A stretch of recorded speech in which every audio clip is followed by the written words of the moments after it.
All right, guys, so we're going to pick up where we left off with creating a new SONA study and linking it to our qualtrics survey.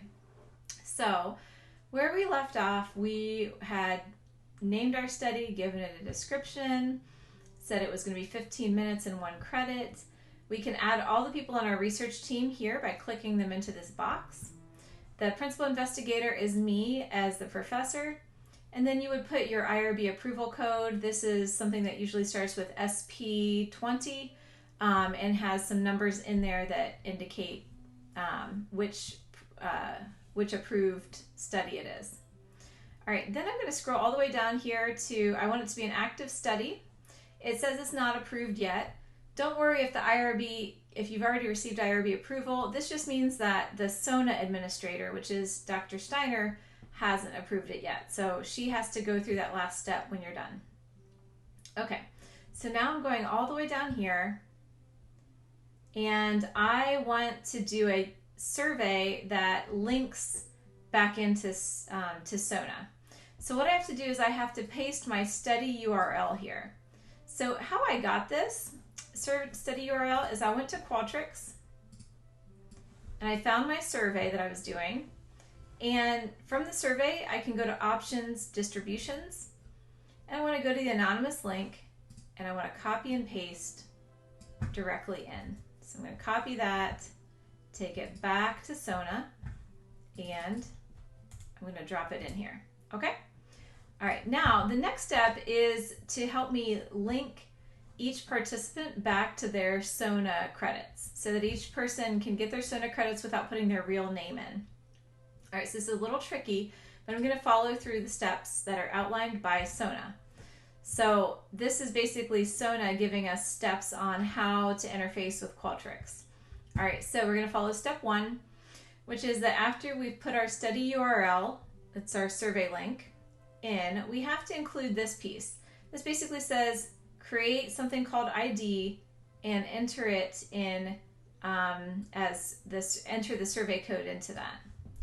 So let's just copy it. We don't have to create it. We just copy that exact code and link it, stick it on the end of our URL. All right? Okay, so once we've done that, we should have something that starts with denison.qualtrics and ends with survey code %. Okay? All right. We want to leave this as no because this is basically saying, can participants get back into your study once they're done? We don't really want them to be able to do that. So leave that as a no.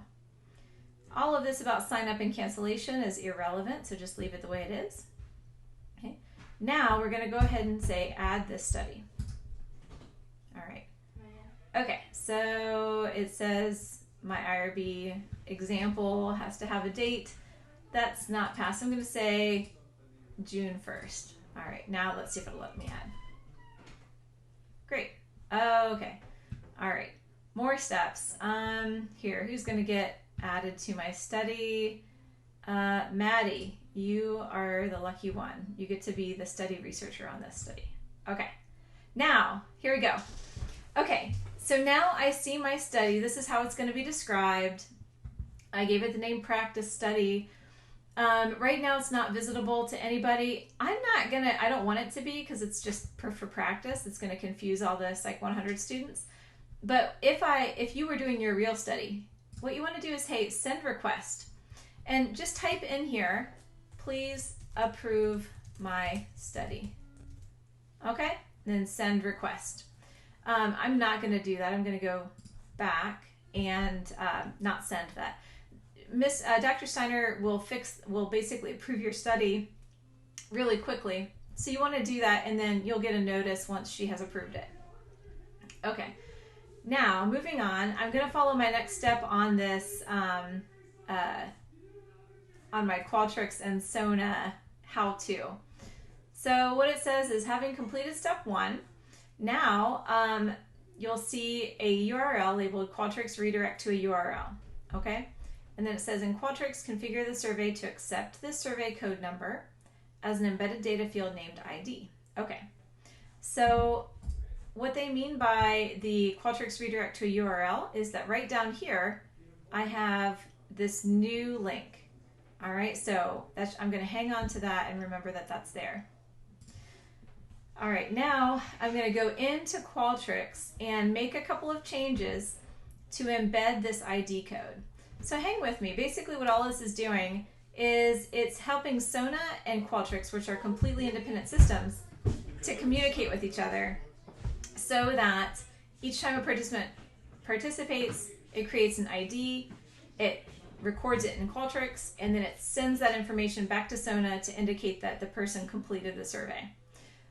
So we have to follow these steps, and if we do, then that'll make our survey confidential and more secure for participants. All right, so that's it for this step. I'll go through the next in a second.